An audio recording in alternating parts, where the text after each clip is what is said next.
Welcome, everybody, to CuraCore Academy Talks. And it's my pleasure today to introduce to you Hannah Capon. She's a veterinarian in the UK and has started this group, Canine Arthritis Management, or CAM, that I feel it's really important that we in the United States and elsewhere get to know about, because they have an excellent array of resources for veterinary clients, but also for us healthcare professionals for animals to know about and to be able to direct clients toward and distribute. And so it's really my pleasure to have you here today, Hannah, and get to talk about your group and to show some of the videos and resources that you have. How did it all get started and when? So it started probably about 2012 when I had a bulb moment of, my God, we see arthritis a lot and we don't do it very well at all. And I remember the day very clearly. It was a normal afternoon working in a practice in Brighton, and I had two put to sleeps back to back. And the dogs were in the diary as off back legs. And I can remember thinking, that's not a diagnosis. Why does this happen? And the dogs that I had to euthanize were clinically healthy, bar the fact they had no muscle mass on their back legs and they no longer could stand. And back then, when I didn't know what I know now, even then I was like, this is wrong. You don't lose muscle mass like that overnight. And this has developed over a long time. And these dogs have been coming in for vaccinations on a yearly basis. No one had said anything. And I just remember thinking, this has got to change. Something's wrong about this. So I started my own little learning journey. And I first stepped into clinical massage. And I'd wanted to do physiotherapy and stuff, but I lived on my own and I couldn't afford to leave the profession and go and study. So I started dabbling. I started doing these courses and I was like expanding my knowledge. And I then started a home service. So when I wasn't working as a vet, I'd go into people's homes and try and bring my veterinary knowledge with my clinical massage, with my understanding about nutrition and exercise. And I started realizing that owners really, really wanted to do the best for their dogs, but they really didn't have any foundational understanding. So the dogs were living in unsuitable environments. The owners couldn't pick up on the signs of pain, etc. And I started creating a little bit of a service. And I thought, if I can help one dog in an hour and a half, just imagine what you do putting it on, say, Facebook. And it was really cool because the owners were really on board with me filming their houses, taking photos of their dogs, showing people things that they can do in their own lives that can make their dogs' lives a lot happier and their lives a lot happier. And so I started a Facebook page. If you go back to our Facebook page right to the beginning, you'll be like, God, that's a bit rough. It was rough. And it just went off. It just went off. People started sharing it. And before I knew it, there was 1,000 followers, and there was 2,000, 10,000, 20,000. I was like, good God, people really want to know more. Yeah. So site got built, then we suddenly found ourselves on Twitter, Instagram, YouTube, and it just exploded. And now it's a beast. It's a beast. Yeah. I love it. Yeah. I mean, just the amount of material that you have is something I haven't seen anywhere else. And it does address so many important things, like the book that you sent me, Why Don't You Listen, which we'll talk about more. And I mean, it just makes me want to cry when I read it. And then also to know the story that this is based on Holly, your own dog. And, so I think it's such a double-edged kind of thing in a way, being a veterinarian and loving animals so much, and then just encountering all this knowledge about things that we want to transform. And when you're sensitive to the problem of pain and dysfunction and the inability of people to recognize that in their animals, then I mean, it's painful, but it's motivating. But It's just, it's a road that you have to tread carefully because it can sometimes be overwhelming. So, I mean, how do you deal with all that? I guess Hugely. yeah, you made this group. I So, yeah. I think to be quite honest, when I started expanding my understanding, I became very lonely. Yeah. And I'm very Western based, veterinary trained professional. And I was talking to my colleagues in practice, and they hadn't had the same light bulb at all. And I felt really alienated and, as I say, really lonely. And I was seeing more and more cases of pain that people couldn't see. You know, you were seeing the behavioral presentations, the postural presentations, the physical changes, and you're like, this is tough. And I wanted to do more, but I couldn't do it in practice because my practice management were like, come on, stick to consult time. No, we don't do that here. Oh, how could you charge for that? You know, And I guess I'm quite a stubborn person. And I was like, right, okay, I'm going to just step out of the normal and see what happens. And if I care, I'm sure that there's loads of other people that care. And then very luckily, as I went online, people started coming out the woodwork. So every time I started to think this is too tough, I'm going to give up, someone would step forward. It might be an owner with a thank you story. It might be someone like you who get it. And I go, yes, I can chat to someone. And luckily for me, the journey has been a bit, I've met amazing people. And the amazing people I've met have shared as much of their enthusiasm and knowledge as I have. So it's been really comforting to know that I'm not doing this on my own at all anymore. It's a good community, and it's driven by the owners that we help. So I have to tell you about one part of it. So we have a Facebook page which we put a huge amount of energy into. But we found that people kept writing their stories to us. They wanted us to hear about what they were going through. And there just wasn't space on that page. So we're like, we'll create a group. So we created a group called Holly's Army for owners to come in and tell their stories. And it was going to be supervised by me. And then it grew. And it's now about 11,000 owners. I couldn't manage it anymore. I was on my phone the whole time. You know, people were like, Hannah, it's dinner time, trying to answer people's questions. So then I found that owners who had been following Cam from the beginning were starting to answer people's questions well, and they were answering them really well. So then we set up Cambassadors, and a group of 40 owners stepped forward and said, we want to be trained to know more to help you do what you do. So Holly's Army is now run by owners that have had further training, and they ask me to step in for extra. But that group is incredible. So when there's a drug out here called Librela, and it came out at the beginning of this year. And when it was launched, there was a lot of flurry about it.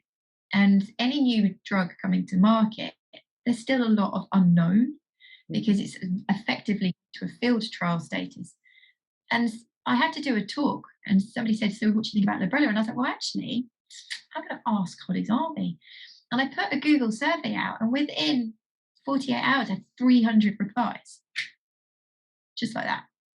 And all of these interesting experiences, and spoke to them and what their experience of that initially and long term. And it's such a resource. It's unbelievable, but it's not driven by me anymore. It's driven by them. And isn't that beautiful? Mm-hmm. It really is. And what I also like is the way that the community has been empowered and educated and with knowledge and, you know, kind of their own kind of responsibility to science and the truth and all that, so that it's not like a patriarchy or a hierarchy. I mean, yeah, there's the veterinarian that is, you know, the doctor type, but I just really like seeing people, you know, have a certain amount of agency about this and become resources for others. How do you spell that drug? I'm not sure that we have that here, and it was kind of breaking up a little bit. Oh, so Librela, so Librela. RELA, and it's a monoclonal antibody. Okay. Yeah. Targets nerve growth factor. So it really tries to control peripheral sensitization, which drives central sensitization. And it's been a kind of whirlwind since it's arrived. And I love it. I'm not dissing it, but there's a tendency for us to go back to what it was like when non-steroidals arrived, where people went, oh, give it non-steroidal, don't need to do anything else. Does everything. And there's a tendency for people to see it as the panacea for all. And we need to still be thinking about the multimodal approach, the weight loss, the exercise modification, the lifestyle adaptations, looking at bringing in one of the integrative therapies, 2 of them, 3 of them, whatever it might be. So yes, I love it. Just don't want us to go backwards. I agree. And that is expressed through this Army, Holly's Army. They will carry that message for you. Oh, yes. Yeah. That's amazing. So I have to tell you a story because it's quite funny. So Holly's Army, run by the Canbassadors. So the Canbassadors are a group of owners. We have a Zoom meeting once a month where we drink gin together. I love it. So I step in once a month. We have a lot of banter. It's really like I'm totally equal with all of them. And they might tell me something that they've heard. It's proper knowledge sharing and empowerment. So anyway, I was doing a live with a brilliant vet called Dr. Tom Harcourt Brown, who's a neurologist here in the UK. And somebody was following and wrote, well, I think he's really great, but I find her voice really irritating. So one of the Holly's Army people were like, order, like a shot, like a vulture. We don't accept that here. Get out. Yeah. So it's not just about knowledge sharing. It's about looking after each other, because no matter who you are in this team of stakeholders, it's a hard journey. It's a chronic disease. Mm-hmm. And having people watch your back and look after you is so important. Yeah. Isn't it though? I mean, especially now, and maybe it's less severe in the UK, but the value of love and kindness and community has never been more important in my mind, because it does feel even without having a dog with arthritis, just everybody is much more on edge, and there's the pandemic and everything. And so with so many factors, when somebody does extend a hand or is kind, or just when they're gentle, it's like, oh, wow, that feels so good. Yeah. Totally agree. And that's one of the things that we try to do. So when you're a vet, you get trained in a very black and white manner. It's very etiology, pathogenesis, clinical signs, treatment, prognosis, and you're like black and white. But we all know when you go into practice, you're managing the owner, their emotions, their physical capabilities, their financial capabilities, the dog, what the dog is able to manage, emotionally, physically, cognitively. And that black and white learning almost goes out the window. And you have to really nurture and listen and adapt. So what we try to do with CAM is not just teach facts. We try and teach people coping mechanisms, decision-making skills, all of these things. Like we'll do a Facebook Live about anticipatory grief. We'll do about decision paralysis or imposter syndrome.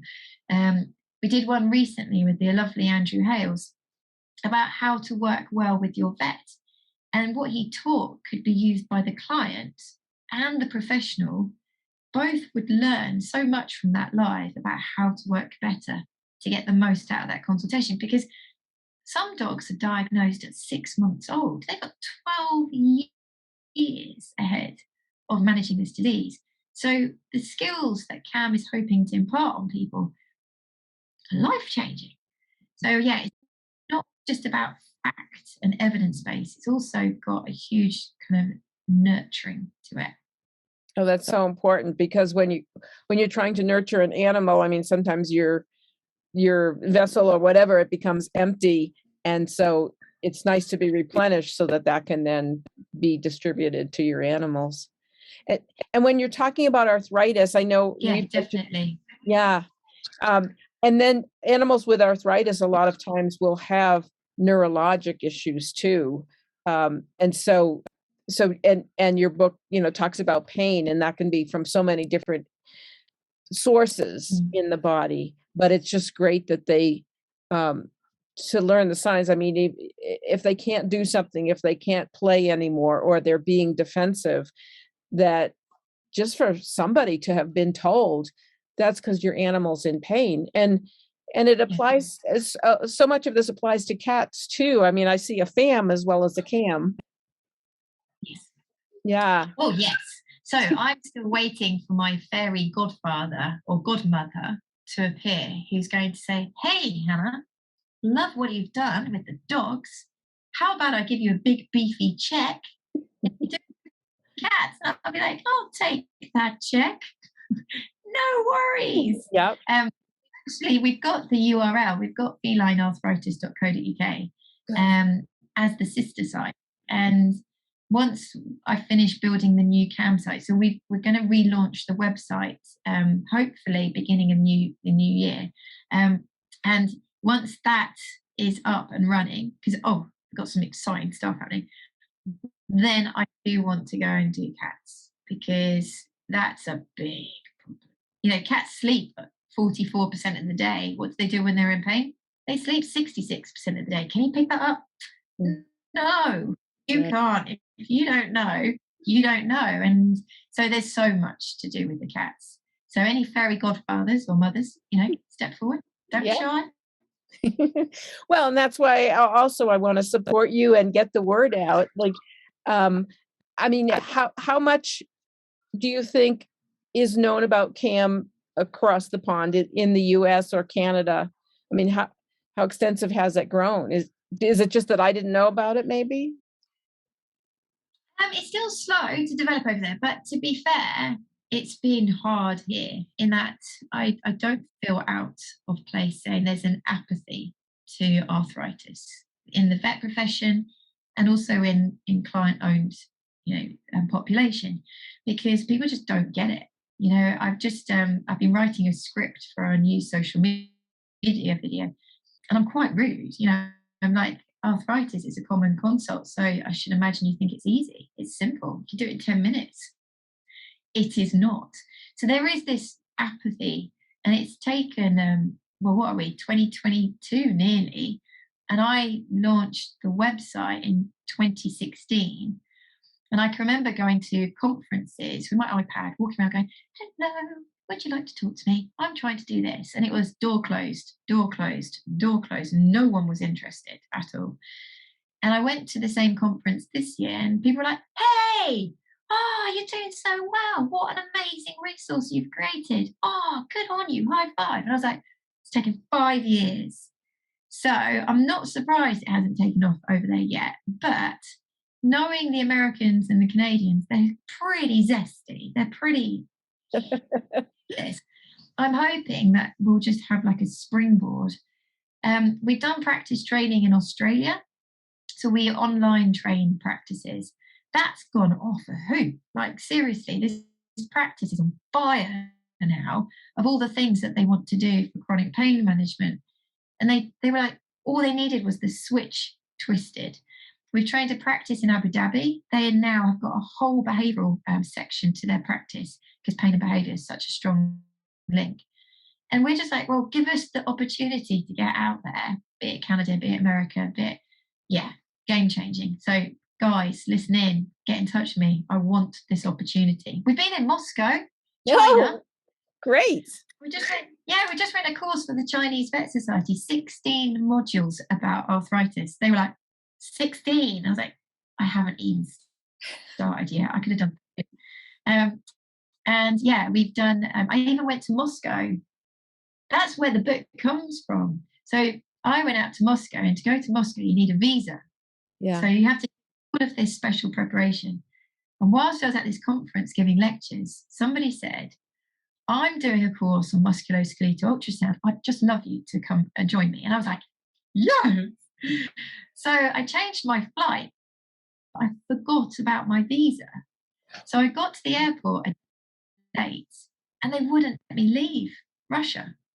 And I was Oh, stranded in the airport crying my eyes out. It's the only time in my life I've paid for a hotel by the hour. Weird. And I sat drinking a beer, sobbing, thinking I'm never going to get back to the UK. And I wrote the book in the airport. oh, wow. Isn't that weird how that happens? I know. It's Yeah. funny. Wow. And Yeah. Holly was there, like helping you. She'd already passed by then, right? Or She had passed, yeah. So Holly was an absolute flagship to me in that she just taught me so much, just so much. And I look back and I cringe at what I know. And anybody that's interested in doing one of the courses that we've made, CAM Advocate Level 1, I've got so much planned, CAM Advocate Level 2, 3, 4, and 5, but Level 1 is out and available. And Module 1 of CAM Advocate Level 1 is going back through a dog's life from 15 to their first vaccination. 15 points of intervention called PIPs, potential intervention points. And some of them are true about what I missed with Holly. Some of them of what I've learned have happened to other people. But you go back through this dog's life for all those annual vaccinations and all the clues that you missed, that you could have done something. Because Holly had lumbosacral disease, she had shoulder tendinopathies, mild elbow arthritis, iliopsoas, chronic iliopsoas issues. There was lots going on. And I just didn't pick up on it. And you're like, wow, I'm not as good as I hoped to have been for my own dog. So, yeah. Well, yeah, I mean, I run into this all the time because, as you know, we teach, medical acupuncture, massage, photomedicine, and herbs and rehabilitation. And it's so necessary, but at least schools in the United States, by and large, do not teach myofascial palpation. So, like you probably learned with massage. He's back. You brought him out in my life as well.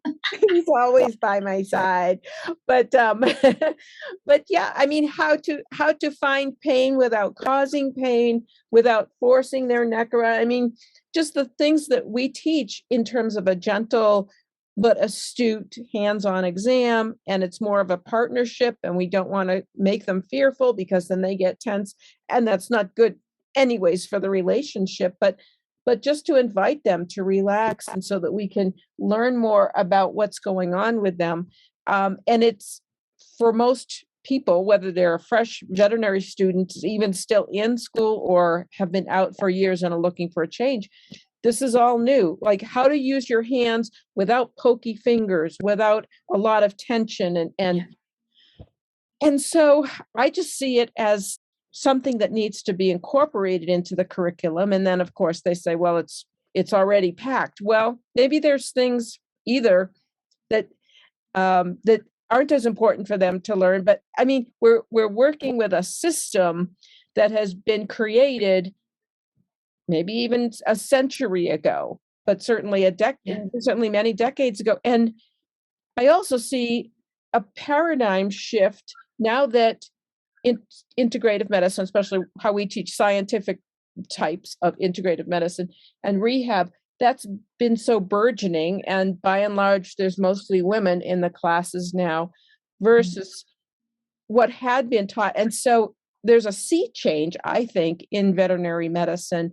And that is ripe for this information to be brought to the forefront, even from the beginning of their veterinary school training. How things to learn in anatomy, musculoskeletal medicine, and it would bring things so alive. And when we learn the triceps and the attachments, what happens in real life with these dogs with hind end arthritis?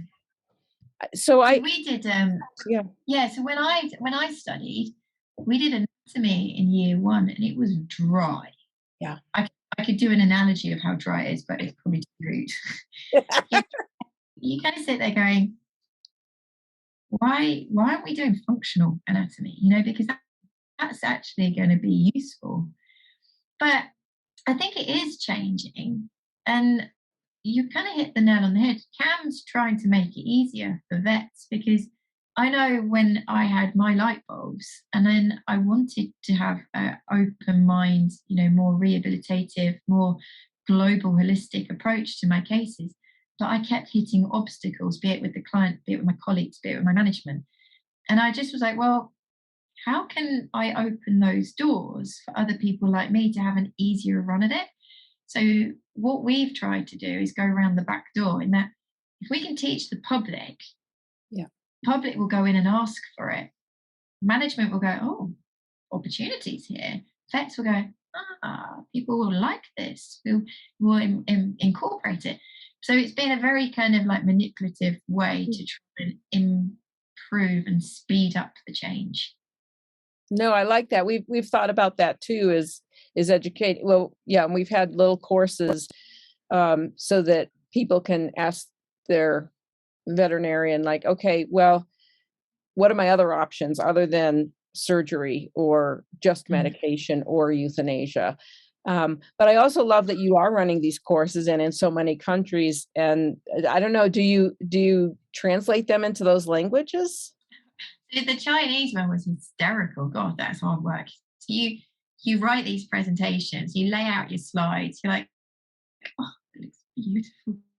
And then they go, oh, we've got to put all this Chinese translation in, and it just looks like a bird has shat on it. And you're like, why did I try so hard? So no, it's been a real big learning curve. Like I have enjoyed it, but I think what CAM's trying to do is be a bridge for everybody. So for the likes of your schools, you're teaching the actual therapies, whereas CAM kind of sits in just before that, trying to open people's minds that it exists without taking them too arduous journey. So as a vet, I've been very Western based in my early career. Then I started becoming much more holistic, and I kept hitting obstacles. And I was like, right, we need to drip feed people into the change. So we focus quite a lot on education, lifestyle, exercise, weight loss, it's a very gentle switch in emphasis from pharmaceutical solely. So if I was to speak to a lot of my clients, I'm in Cornwall at the moment. If I went, right, let's get out the herbs and the needles, they'd be like, get out. Whereas by starting to look at things more holistically, exercise, weight, the gentle, they start to come good. So that's where I've really tried to put our niche. We're not trying to step on anybody else's toes. It's just, can we push things for people? No, I love that. And you better than me to do that, because I tend to be more confrontational. So a few things I'd like to show the videos in whatever way you think we should do that, but also for veterinarians or for members of the public that are interested in this, how can a veterinarian get into one of your courses? Okay, so I'm from a very kind of like sensible family. So I grew up in a very, very average UK family. So for me, it's really important that a lot of our resources are free. So we had two Labradors during my childhood, and both of them weren't insured. They didn't get vaccinated, and they were loved, and they made it to 15. And that always echoes in my head. So a lot of the resources that CAM produces are free, because I want to help people of all financial capabilities. And if you're not sure about whether something's really valid, you're not going to spend money on it. So because there's an apathy and there's a confusion, I wanted to make sure that anybody that is interested could step in gently without any expenditure. So please go and use the website, go and use the Facebook, the Instagram, the Twitter, the YouTube. We've got hundreds and hundreds of videos on YouTube. Now, lovely you have done 2 for us. I've interviewed Stephen M. Fox, who is god of arthritis. In Lascelles, I've got Louise Clark tomorrow. Incredible amount of stuff on YouTube, all available free of charge. But if you want to do one of the CAM courses, you go to cameducation.co.uk. So that's easy to find, cameducation.co.uk.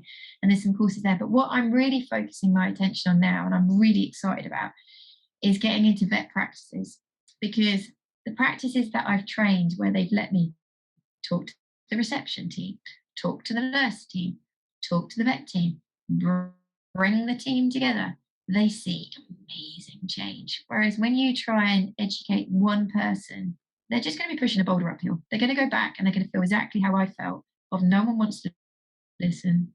Everybody thinks I'm mental. Everybody thinks that I keep making it up and seeing pain when it's not really there. She's fussing about the floor as if that's important. She's sending them home with like loads of advice. That's not important. That's not important. That's not important. I felt so lonely. So I just feel that a better way to make change is to bring the whole team together. So that's what I really love doing. Okay. And so do you do that through Zoom meetings, or how do you train people? Yeah. So we've got a couple of, if people want to fly me out to America, that's fine. I can totally cope with that. Yeah, good. Very Okay. godfather. Yet again. So we do Zoom, so we can do a practice training day. In Australia, we divided it into two because they wanted to drink beer whilst we were doing it. So we did it in evenings. It was so cool. The practice put on wine and beer and cake for their team. And we did 2 hour sessions in their evenings. So I was getting up at so we do have that option, but also we now have an online program that you can do in your own time. So a practice could say, right, we're going to invest in this. Reception, there's 4 modules. Nurses, there's 10 modules. Vets, there's 10 modules. And then we've got coaching calls. So I coach 2 weeks after they finish the course, 6 weeks, 10 weeks, and 6 months to keep them focused on what they're trying to do. Wow. And people will find that on your website. Yeah. If not, just get in touch with me. So Hannah, HANNAH at caninearthritis.co.uk.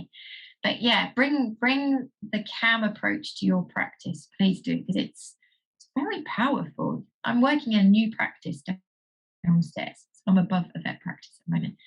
And I said to them last week, look, while I'm here, I'd really like the practice to do the course. It's amazing. They're already going, this case needs treatment, this case needs treatment, this case needs treatment.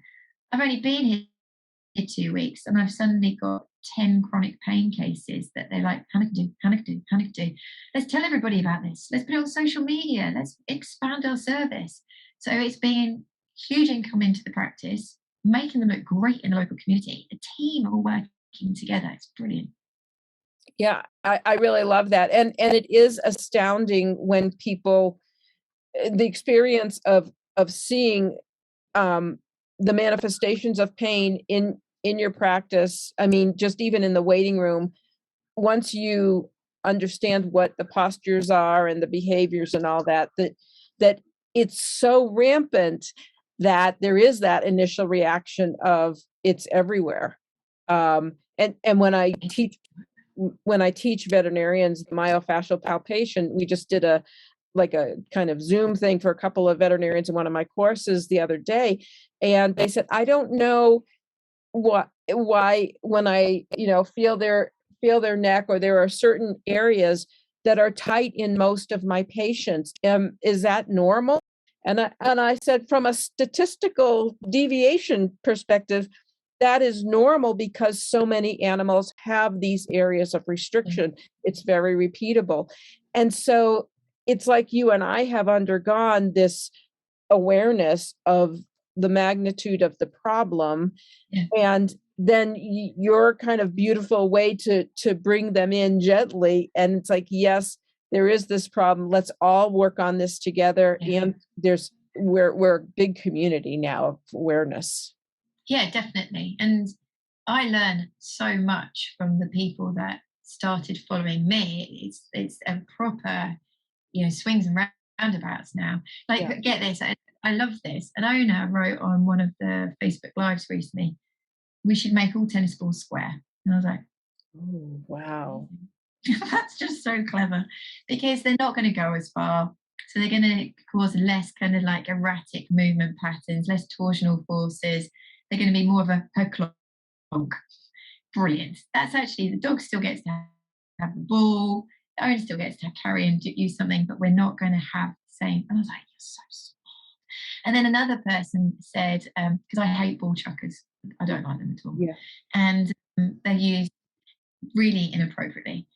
And somebody wrote, why do you use the ball chucker? Is it because it hurts to throw it that hard? Or think about what it's doing to your dog. And I was like, I Wow. like that too. Yeah. Yeah. You know, when you just kind of, wow, these people have got such good content to take forth and use. So it's Right. a good place. Right. Well, and I would think that, you know, somebody that's entrepreneurial would be like, oh, I'm going to make a line of products that is CAM approved. Yeah. And- yeah. So we want to do that. We really want to do that. We've got our anti-slip tape. And we've got our merchandise, like you've got our OA booklet, which is designed like a vaccination card. We've got lots of booklets that you can do digital downloads. So we've got all that. But yeah, I want to do really good beds that are actually fit for purpose. I want to do really great coats and harnesses and raised bowls and dog trolleys and all of the enrichment stuff, and really bring together these anti-slip, because I floors. Yeah. I don't know if it's the same over there, but everybody has slippery floors. And they're like, it's so dog friendly. You're like, it is not. So yes. Yeah. Loads of opportunities. And what was that thing you said? Loads of opportunities. Oh, loads of opportunities, right? And there are so many, you know, rehabilitation supply manufacturers now. I mean, this is the time. I also really liked seeing on your site the yellow kerchief and the thing, I'm arthritis, like, don't mess with me. I don't think it says that, but you know, what a great idea, because so many people do have the assumption, like you allude to in the book, you know, that, oh, I'm going to touch your dog, like, and as one of my employees said, you know, who among us wants to be just approached by any stranger on the street and patted on the head? You know, it's not okay for humans. Why do we think it's okay to approach any random animal and cuddle them or something? I agree. But there's so many different facets to that. So there was, yes, to make people respect that dog's condition. So whenever I took my dog to the pub, if she didn't wear it, people would brush past her and she'd lose her balance, and, you know, but when people gave her a wide berth, and I was like, so powerful. But also for practices to get a message out into the local community about how arthritis is taken seriously at that practice, and, you know, we care about the people and their dogs. And for me, because my dog was really very debilitated at the end, and she really did plod, and the tail was dropped and the head was kind of like very neutral, and I could see people kind of going, oh God, I wonder what she's doing with that dog. Does she know it's in pain? And I was like, everything. So for me, by having that on, told people I was walking with, I'm totally, you know, totally engaged. You know, I know she doesn't look great. We've got loads of things that we're doing. Please don't judge me. So it had loads of different angles. Wow, that's very significant. I really love that too. I mean, just even talking to you in the windows of time that we've been together, it's this glorious world that fills in all these missing pieces. And so even though we train people in the therapies, they don't have time to recreate that. And like, you have so many ideas and you have so many people in the Army that bring this information that just that community you can gear up more rapidly when you do start to transform your practice from, you know, just vaccines and spays and whatever to whole animal, whole kind of family care, because it does filter to the people. That's exactly it. Yeah. So if you're thinking, oh, how can I tap into this? The practice that I'm now working for, I'm creating a document of how an owner can navigate the resources. So I can just share that with you guys. That's fine. So people can go, oh, and it's all got QR codes. So you can just scan and go straight to that section. But you're absolutely right. I wanted to create something that filled in the gaps, because there's incredible people like yourself doing amazing things, but there's just bridges missing. Mm-hmm. And when I was really lonely, having realized how bad the problem was and no one I had to talk to about it, I didn't know about you. I didn't know about Sam Lindley. I didn't know about Gwen Covey-Crump. I didn't know about Lauria Hughes, you know, all these people. And I was like, right, well, we just need to kind of bring the glue together, fix some of the gaps and make the owner journey or the professional journey easier. And as you say, if you're a practice that's thinking, crikey, this is a problem, I suddenly see ghosts like everywhere. I wanted to create the tools that you could go, it's all right, tomorrow we can start changing things. It's not going to be a hard path. Yeah, I mean, it's amazing to encounter what you've created and are continuing to build. It's like it matches the problem of pain with the solutions for people. I mean, it's just beautiful. And so now that we know Well, that, you can thank one of the people. yeah, I worked with a guy called Dr. Andrew Denning. He's incredible. And he employed me. And when I first worked there, he said, do not come to me with problems. Come to me with solutions. And I was like, yeah, I get that. Because otherwise you just create a culture which whinge. Oh, you don't do this for me. I haven't had a lunch break. I finished late again today. There's some things that you just struggle to fix, but come to me with your thoughts of how we can improve things and I'll consider them. And so thank Andrew Denning for that. That's wonderful. And again, like on the empowerment kind of axis or whatever, that empowered you to take some responsibility and to use your creative skills and talents and people, information, like just your great good nature and everything. And you put together things that he couldn't, so just empowering you to solve the problem and that he could give you access or whatever, that's just amazing. That's a great way to teach and to run a business. Yeah. I'll tell you something else. This is a nice ditty to kind of like finish it out for you. So yeah. I was working at his practice and it was a very, very busy practice. And whenever you went to do your session of consultations, you might be doing 6 hours in a day, block of 2, block of 3, whatever.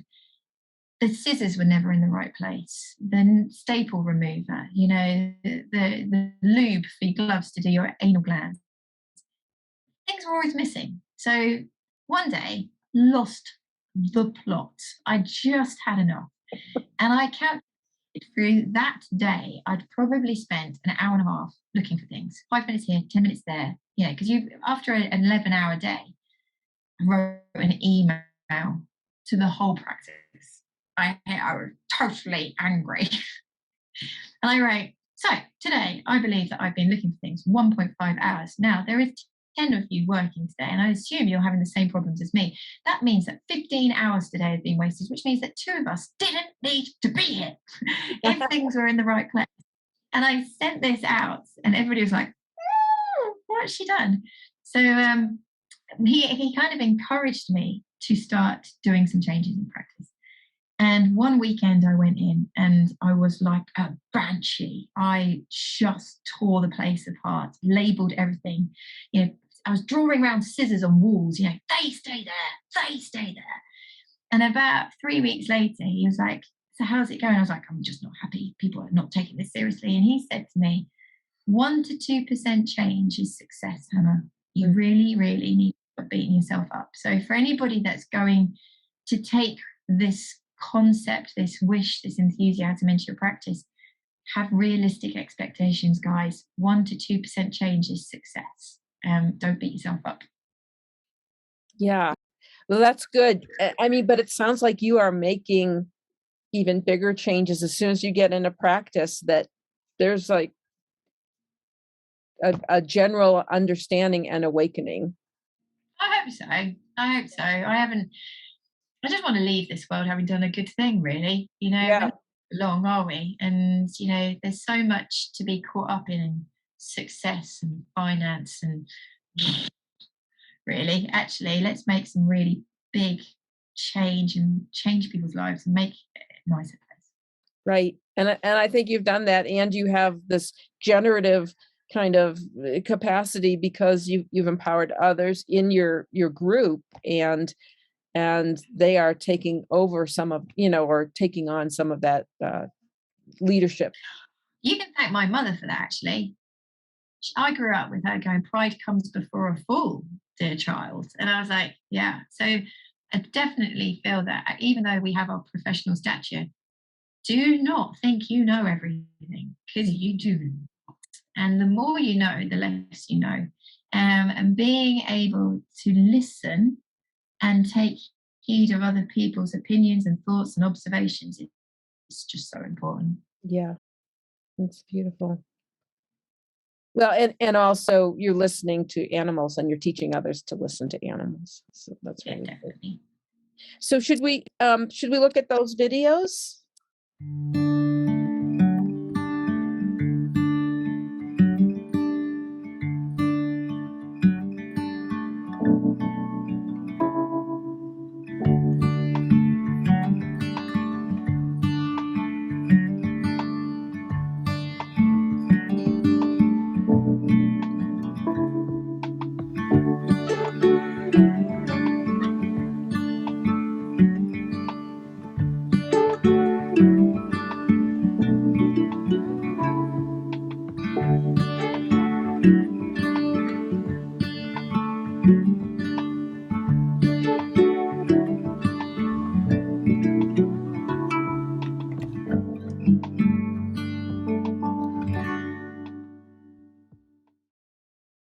Wow, that's pretty powerful. Yeah, I know. It's hard to try and get a message across in such a short period of time. Mhm. And the book had been on for a while, and like everything I do, I create it and go, everybody will want this. Yeah. And then you sit there going, not selling.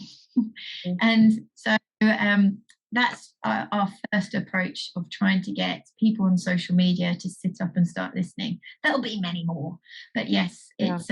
it's a book that I just think that pharmaceutical companies should give out with every sale of every pain relieving medication. Supplement companies, food companies that are focused on mobility. I think it should be in vet practices. I think it should be in rehab centres. I think that at any point that a dog has been diagnosed with pain, the family should be like, right, guys, we need to give this dude some space. And that's what it does. Right. And it's just so beautifully illustrated. And just the expressions, everything, and I just love it. It's really great. So yeah, I agree with you. It should be standard. And maybe these practices that you go in, I mean, that should just be part of what they give to their clients. I Yeah. know, exactly. And again, fairy godfather, when you arrive, Mhm. it's like a big pharmaceutical company. If they were to say, right, we sell probably 10,000 boxes of something probably a week, Mhm. you think about it, that book going out with that product is going to not only protect the family, the child, and the dog, it brings a sense of loyalty.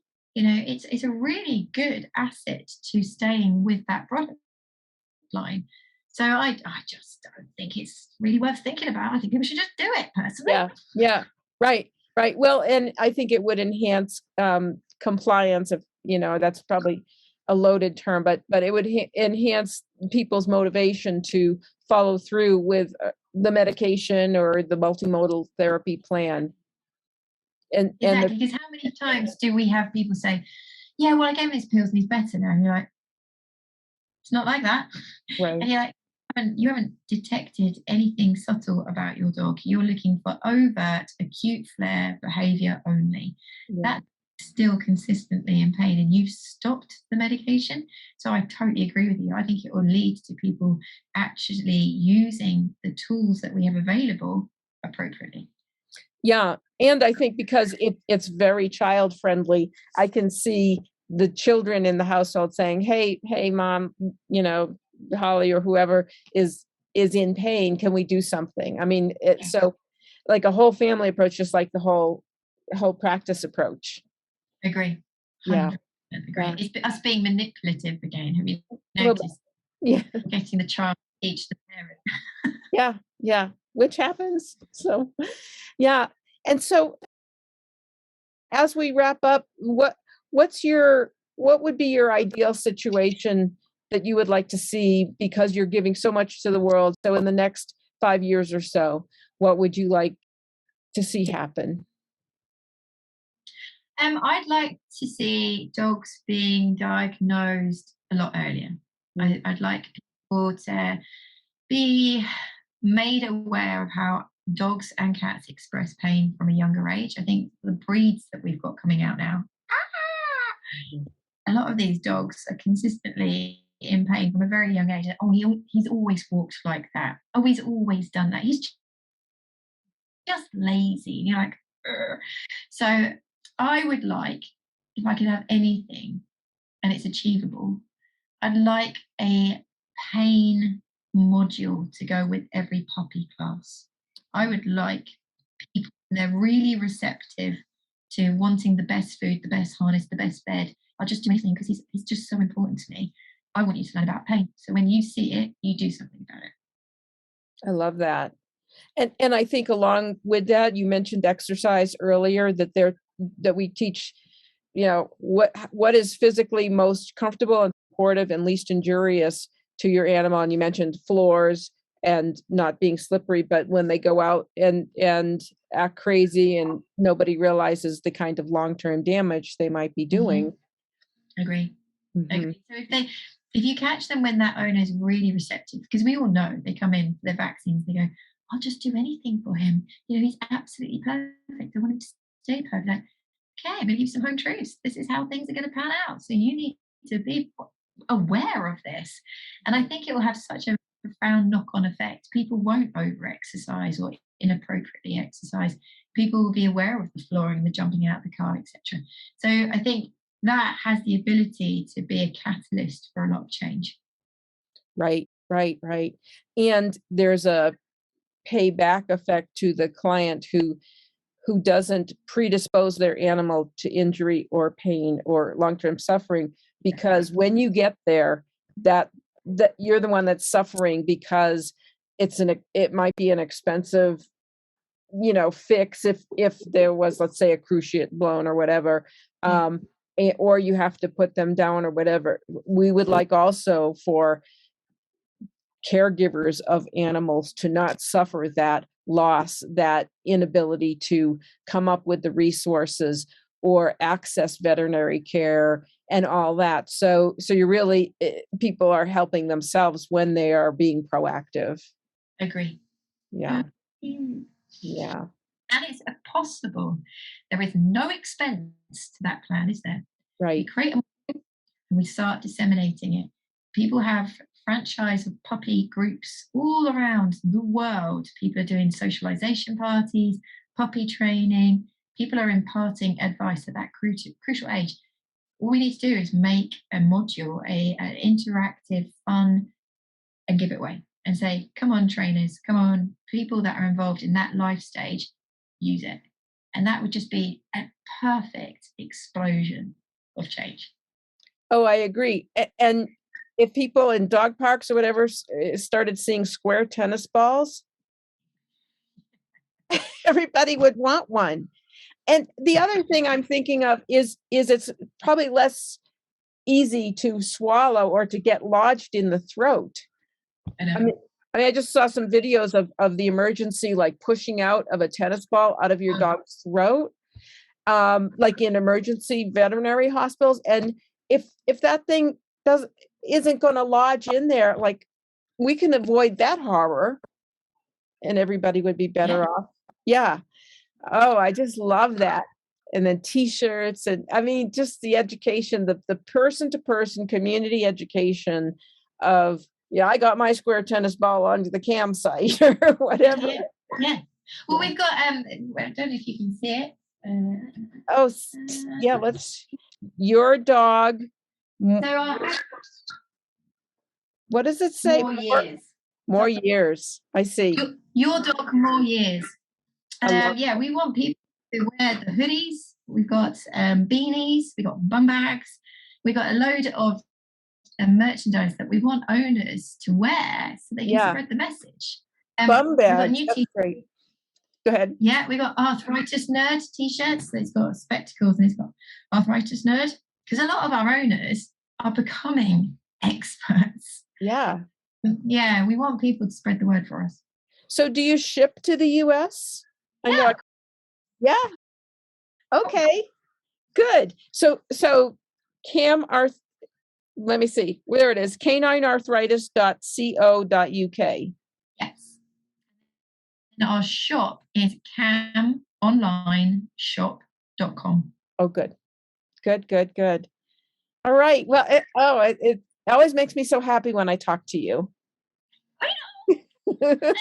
Really spreads. So I appreciate you coming and talking to our group and everybody that needs to hear, and hopefully we can do something again. And definitely.